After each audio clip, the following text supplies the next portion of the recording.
हा किस्सा आहे गेल्या फेब्रुवारीचा, म्हणजे आता झालेल्या फेब्रुवारीचा। 19 फेब्रुवारी शिवजयंती आणि या निमित्तानं पहिला शिवसन्मान सोहळा साताऱ्यात होणार असतो। हा पहिला पुरस्कार थेट पंतप्रधान नरेंद्र मोदींना देण्यात येणार असतो। अर्थातच कार्यक्रम साताऱ्यात आहे आणि आयोजकही उदयन महाराज छत्रपती उदयनराजे भोसले असणार आहेत। अशा वेळी अनेक गोष्टी जुळून येणार असतात। एक, शिवसन्मान सोहळा, त्याचा पहिला पुरस्कार मोदींना, मोदी साताऱ्यात, उदयनराजेंनी साताऱ्यात मोदींना आणलं, त्यामुळे तयार होणारी एक लाट, महाराष्ट्रभर वाढणारं महत्त्व, भाजप अंतर्गत वाढणारं महत्त्व। पण हे असं काही झालं नाही, कारण मोदी आलेच नाही। खरं तर मोदी या कार्यक्रमाला येणार नाहीत अशी साताऱ्यातल्या एका महत्त्वाच्या केबल न्यूज चॅनलनं ही पहिल्यांदा बातमी दिली, त्यावेळी ती कोणी फार सिरियसली घेतली नाही। मात्र प्रत्यक्षात जेव्हा हे घडलं तेव्हा पहिला संकेत मिळाला की उदयनराजेंच्या बाबतीत भाजप अंतर्गत सातारा लोकसभा निवडणुकीच्या बाबतीत आलबेल नाहीये। सीट मिळण्याची शक्यता कमी आहे, नसल्यातच जमा आहे। अखेर 19 तारखेला तो कार्यक्रम तर काही झाला नाही, पण त्यानंतर उदयन महाराज यांचा जेव्हा वाढदिवस असतो तेव्हा मग देवेंद्र फडणवीस, भाजपचे नेते आणि उपमुख्यमंत्री, मुख्यमंत्री एकनाथ शिंदे ही मंडळी आली, एक कार्यक्रम झाला। पण उदयनराजे यांची नाराजी काही लपून राहिलेली नव्हती। नमस्कार, मी प्रसन्न जोशी, आपण पाहताय पुढारी न्यूजच्या YouTube चॅनलवरती हा कार्यक्रम चर्चा तर होणारच। जर का साताऱ्यामध्ये उदयनराजे यांना उमेदवारी जाहीर करण्यासाठी इतक्या याद्या जाव्या लागत असतील तर चर्चा तर होणारच, आणि म्हणूनच आजची ही चर्चा। पण एक मात्र नक्की, उदयनराजे हे महाराष्ट्रातले बहुधा एकमेव आत्ताच्या लोकसभेच्या रिंगणातले उमेदवार आहेत की ज्यांची स्वतःची एक स्टाईल आहे, मिजाज आहे, मिजाज आहे आणि त्यांची स्वतःची एक शैली सुद्धा आहे। एक आणखी किस्सा पुढे जाऊन सांगण्याच्या पूर्वी, म्हणजे आजच्या या आपल्या व्हिडिओमध्ये आपण थोडंसं उदयन महाराज यांचं प्रोफाइलिंग करायचा प्रयत्न करणार आहोत। चर्चा करण्यापेक्षा उदयन महाराजांबद्दल थोडंसं बोलणार आहोत। पण काही वर्षांपूर्वी उदयनराजे यांनी किंवा छत्रपती घराणं जे छत्रपती पदवी लावतं, विशेषतः नावाच्या पुढे, कारण जी कोल्हापूर गादी आहे ती आडनाव म्हणूनच छत्रपती वापरतं, छत्रपती नामाभिधान वापरतं, त्यामुळे काही फार अडचण नाही आहे। पण साताऱ्यामध्ये जे सगळ्या छत्रपतींचे वंशज आहेत, शिवेंद्रराजे असतील, उदयनराजे असतील, अभयसिंह महाराज स्वर्गवासी असतील, या सगळ्या मंडळींच्या बाबतीत छत्रपती हे नामाभिधान ही पदवी नावाच्या आधी असते। याला विवेक पंडित, सामाजिक कार्यकर्ते आणि आमदार राहिलेल्या विवेक पंडितांनी एकेकाळी आक्षेप व्यक्त केला होता आणि साताऱ्यात जाऊन आंदोलन केलं होतं।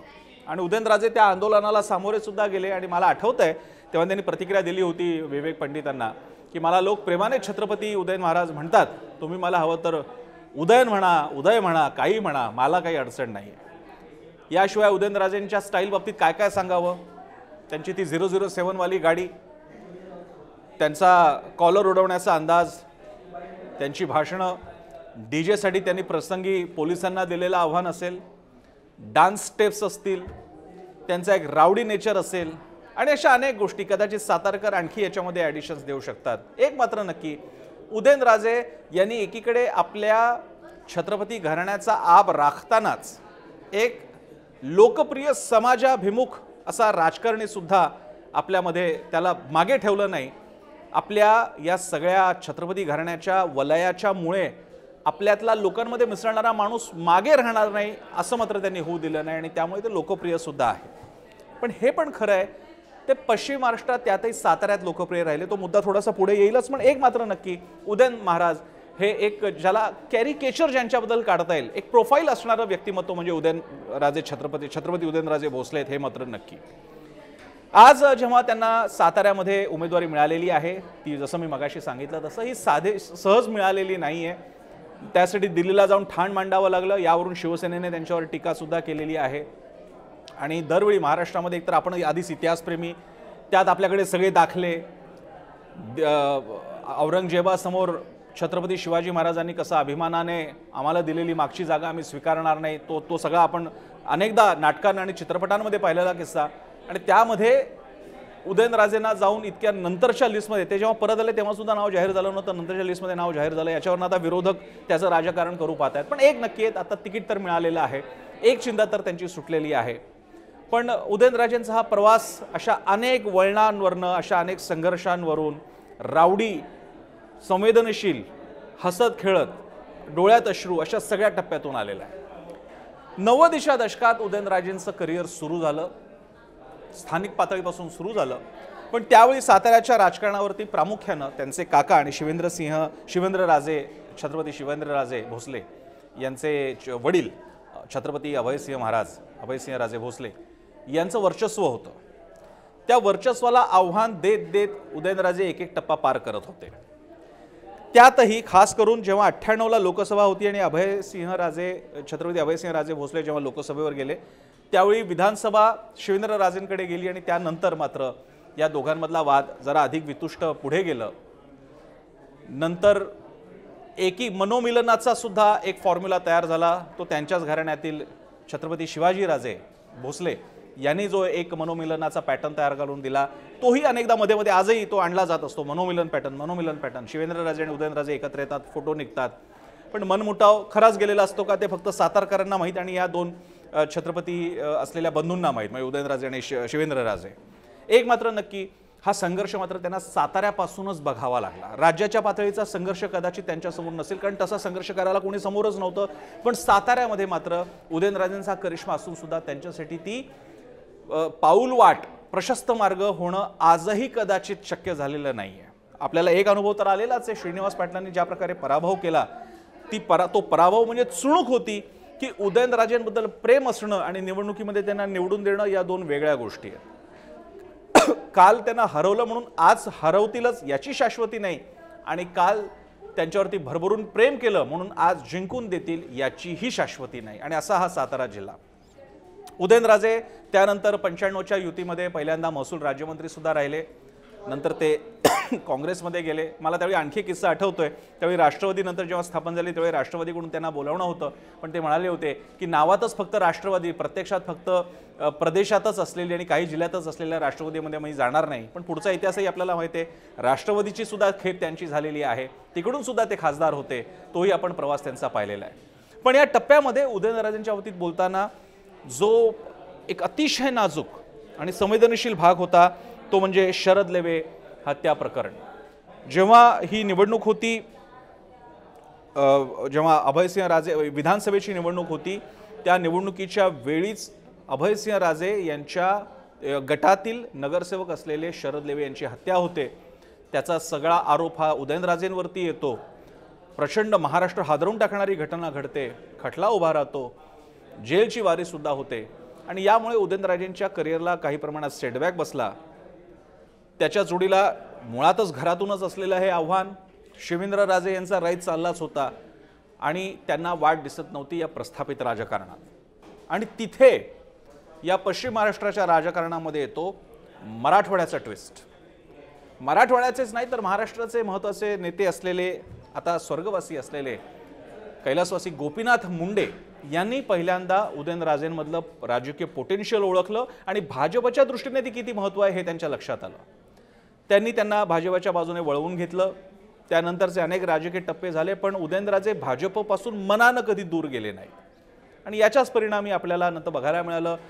राष्ट्रवादीच्या नंतर ते एका झटक्यात राज्यसभेवरती गेले, निवडणूक, मग त्याच्यात पराभव झाला, पण नंतर ते राज्यसभेवरती सुद्धा गेले आणि त्यांचं करिअर चालू राहिलं.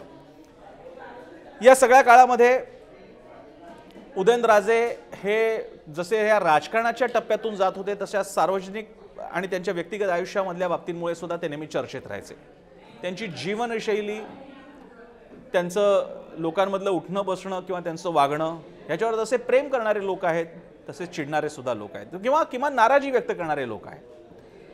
पण एक जी बाजू आहे जी त्यांनी कसोशीनं कदाचित येऊ दिली नाहीये लोकांसमोर, पण जी बहुसंख्य लोकांना माहीत नाही, ती म्हणजे उदयनराजे जेव्हा राजे म्हणून जेव्हा असतात तेव्हा उदयनराजेंचा ऑरा काय असतो. उदयनराजे हे पुण्यामध्ये फर्ग्युसनमध्ये शिकलेले आहेत. पुण्यामधला एक काळ त्यांनी त्यांच्या ऐन तारुण्यात घालवलेला आहे आणि राजघराण्यामध्ये जेव्हा त्यांचा उडबस असते त्यावेळी उदयनराजेंचा औरच काही औरच असतो. पण मी जसं सुरुवातीलाच म्हणालो, उदयनराजेंनी कधीही आपली ती प्रतिमा आपल्या लोकसन्मुख असलेल्या जनतेच्या मधल्या नेत्याबद्दलच्या प्रतिमेला आड येऊ दिली नाही. थोडीशी कंपॅरिझन करायची झाली तर मला आजही कोल्हापूरची छत्रपती गादी आणि संभाजीराजे छत्रपती जे आणि त्यांनी स्वराज्य संघटनेच्या माध्यमातून मोठं काम ते करतात, लोकांमध्ये मिसळतात, नो डाऊट अबाउट दॅट.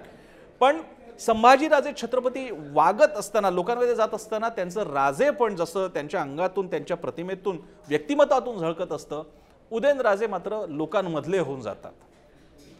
आणि हे मात्र त्यांच्या बाजूने एक फार महत्त्वाची गोष्ट, पॉझिटिव्ह गोष्ट, फायदेशीर गोष्ट राहिलेली आहे. पण त्याचवेळी उदयनराजेंच्या बाबतीत काही गोष्टी आहेत ज्या त्यांचे हितचिंतक आणि विरोधक सुद्धा काही बाबतीत एकमत आहे त्यांचं. एक म्हणजे गांभीर्य. राजकारण हा दीर्घ पल्ल्याचा पेशन्सचा खेळ आहे. त्याच्यात तुम्हाला काळजीपूर्वक पावलं टाकावी लागतात. त्यात आपण छत्रपती घराण्याचा वारसा सांगतात, थेट वंशज आहात आणि यामुळे तुमच्यावरची जबाबदारी अधिक मोठी असते. पण उदयनराजे यांच्या मी जसा मगाशी उल्लेख केला, अनेकदा त्यांच्या वागणुकीच्या बाबतीतलं असेल, वर्तन असेल, जीवनशैली असेल, या बाबतीत नेहमी चर्चा होत राहिली. राष्ट्रवादी काँग्रेसमध्ये असताना सुद्धा राष्ट्रवादी स्वतःचा मानायचा नाही. पक्षभिक्ष गेला खड्ड्यात, ही त्यांचीच भाषा होती. अचानक काहीतरी वेगळीच विधानं करायची. मला एक पटकन विधान आठवलं, ते म्हणजे प्रसंगी जर का अशाच प्रकारे लोकांची काय प्रश्न सुटले नाहीत तर मी नक्षल्यांचं सुद्धा लीड करायला कमी करणार नाहीत, असं सुद्धा त्यांनी विधान केलं होतं.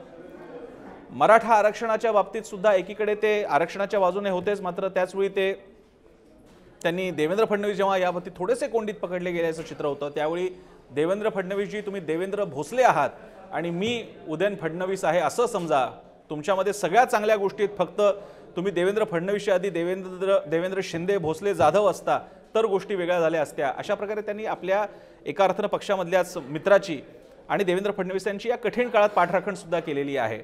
पण या सगळ्या घटनेमुळे उदयनराजे मात्र नेहमी चर्चेत राहायचे. त्यांचं संसदेतलं कार्य हा सुद्धा एक असाच टीकेचा मुद्दा राहिलेला आहे. उदयनराजे एकीकडे लोकसभेसाठी इतकी धडपड करून तिकीट मिळवतात, मात्र संसदेत गेल्यानंतर त्यांनी इतक्या वर्षामध्ये काय केलेलं आहे, कोणते मुद्दे मांडलेले आहेत, कोणत्या मुद्द्याने लक्ष वेधून घेतलेलं आहे, देशाच्या पातळीतल्या राजकारणांमध्ये नाव मिळवलेलं आहे, खास करून छत्रपती गादीच्या वारशातून तुम्ही आलेले असता तर मात्र इथे उत्तरं मिळतच नाहीत. आणि त्यातून जर का राजघराण्याशीच तुलना करायची झाली तर एक नाव माझ्या डोळ्यासमोर येतं, ते म्हणजे ज्योतिरादित्य सिंधिया. ज्योतिरादित्य सिंधिया हा जरी ब्रिटिशांनी शिंदे या आडनावाचा अपभ्रंश असला आणि ते मूळ शिंदे असले तरी सुद्धा राजघराण्यातून आलेले आणि त्यातून काय योग म्हणायचा. छत्रपतींच्या स्वराज्याच्या ज्या पुढच्या स्टेजेस होत्या, ज्याच्यामध्ये पुढे पेशवे आले, पुढे शिंदे होळकर आले, त्या शिंदे कुटुंबियांपैकीच पुढे वंशावळीमध्ये आलेले ज्योतिरादित्य शिंदे हे मात्र एक अतिशय उत्तम राष्ट्रीय पातळीचे नेते होतात. मग ते काँग्रेसमधून भाजपमध्ये जातात, ह्या पुढच्या गोष्टी झाल्या. पण राष्ट्रीय राजकारणामध्ये स्वतःचं एक अस्तित्व उभं करतात, संसदपटू म्हणून उभे राहतात, उत्तम भाषण शैली आणि उत्तम प्रकारे स्वतःला प्रोजेक्ट करणं ते करतात. मात्र थोडीशी तुलना चुकीची आहे, पण जे शिंदे घराणं ज्या शिवशाहीच्या या सगळ्या प्रवाहातून उभं राहिलेलं आहे, त्याचे थेट वंशज असणारे उदयनराजे यांचा मात्र राष्ट्रीय वातावरणामध्ये, राष्ट्रीय राजकारणामध्ये तेवढा काही ठसा उमटला नाही, हे मात्र खेदानं म्हणावं लागतं. आणि कदाचित उदयनराजे आणि त्यांचे समर्थक खाजगीत हे मान्य सुद्धा करतील. यानंतर आता उदयनराजे निवडणुकीला सामोरं जात आहेत, त्यांना तिकीट मिळालेलं आहे. मी जसं म्हणालो तसं त्यांच्या प्रचंड प्रयत्नानंतर दिल्लीत थांबल्यानंतर त्यांना हे तिकीट मिळालेलं आहे आणि त्यामध्ये मोठा रोल राहिला तो देवेंद्र फडणवीस यांचा. माहिती अशी मिळते की या तिकिटाबद्दल भाजप पक्षश्रेष्ठी प्रदेश पातळीला मतभेद होते, मात्र देवेंद्र फडणवीसांनी उदयनराजेंनी इतकाच दिल्लीमध्ये तळ ठोकला आणि आपल्या मैत्रीला जागत उदयनराजे यांनी ज्या कठीण काळामध्ये मदत केली किंवा एक त्यांच्या पाठराखण केली देवेंद्र फडणवीसांची, देवेंद्र फडणवीसांनी सुद्धा ही पाठराखण केली आणि तिकीट आता उदयनराजेंना मिळालेलं आहे.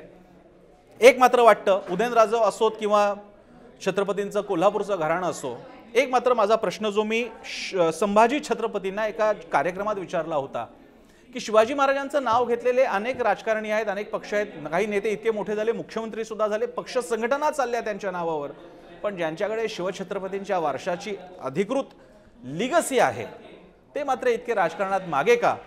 आणि हा प्रश्न जसा मी त्यांना विचारला होता त्यावेळी माझ्यासमोर काही उदयनराजेंच्या बरोबरशी बोलायची मला संधी मिळाली नाही, पण मला उदयनराजेंबद्दल सुद्धा वाटतं की जर का या दोन्ही छत्रपती घराण्यांमध्ये काही गोष्टी आणखी ही मंडळी पुढे जाऊ शकली असती त्या बाबतीत तर महाराष्ट्राचं राजकारण बदललं गेलं असतं. एवढा मोठा महत्त्वाचा महाराष्ट्र छत्रपतींचं नाव घेऊन राजकारण इथे होतं, मात्र छत्रपतींच्या गादीचे वारसदार त्या राजकारणाचे प्रणेते ठरत नाहीत, प्रवाहित करणारे प्रवाहक ठरत नाहीत. हा मात्र एक वेगळाच दैव दुर्विलास आहे.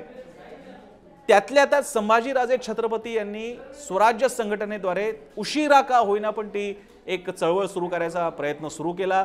काही प्रमाणात ते काम करतायत, काही गोष्टी चुकतात, गोंधळ होतात, पण किमान काहीतरी सुरुवात कुठेतरी सुरू होणं गरजेचं आहे. ती तिथे झालेली आहे. उदयनराजेंच्या बाबतीत मात्र मला हे नेहमी वाटलेलं आहे, कारण उदयनराजेंमध्ये त्या सगळ्या गोष्टी आढळतात ज्या एका राजकीय नेत्यामध्ये, मास लीडरमध्ये असण्याची गरज असते. पण काही गोष्टी त्यांच्यामध्ये जर का आणखी आणता आल्या, त्यांनी स्वतःला त्या बाबतीत घडवलं, तर उदयनराजे आणखी मोठे होऊ शकले असते. होतीलही, शेवटी अशक्य काहीच नाही आहे. पण उदयनराजेंमध्ये आणि छत्रपती घराण्यामध्ये ते पोटेन्शियल नेहमीच होतं. जिल्ह्यांचे नेते होण्याच्या ऐवजी छत्रपतींनी या संपूर्ण महाराष्ट्रावर आणि एकेकाळी तर संपूर्ण शिवस्वराज्याचा विस्तार हा अटक ते कटकपर्यंत झाला होता, दक्षिणेपर्यंत झाला होता. त्या भारतावरती सुद्धा त्यांनी स्वतःची छाप सोडली असती आताच्या पिढ्यांनी. हरकत नाही, कुठली तरी एक संधी येते. उदयनराजे आता लोकसभेसाठी उभे राहिलेले आहेत, त्यांना शुभेच्छा आहेत. जर का ते निवडून आले तर त्यांनी या बाबतीत मात्र गांभीर्यानं स्वतःवर प्रयत्न करावेत. साताऱ्याचा आवाज उमटवावा, महाराष्ट्राचा आवाज उमटवावा आणि भारतामध्ये, भारताच्या संसदेत महाराष्ट्राचा लौकिक उंच करावा. उदयनराजेंना शुभेच्छा. आणि या आजच्या थोड्याशा वेगळ्या चर्चा तर होणारच मध्ये आपण इथेच थांबतोय. तुम्हाला हा एपिसोड कसा वाटला? आणखी कुठले किस्से सांगता आले असते का? आणखी कुठल्या शैली बाबतीत, कोणत्या मुद्द्यावरती तुम्हाला सांगता आलं असतं का? जरूर सांगा. यूट्यूबच्या खालच्या कमेंट्स मी वाचत असतो, जरूर कमेंट्स करा.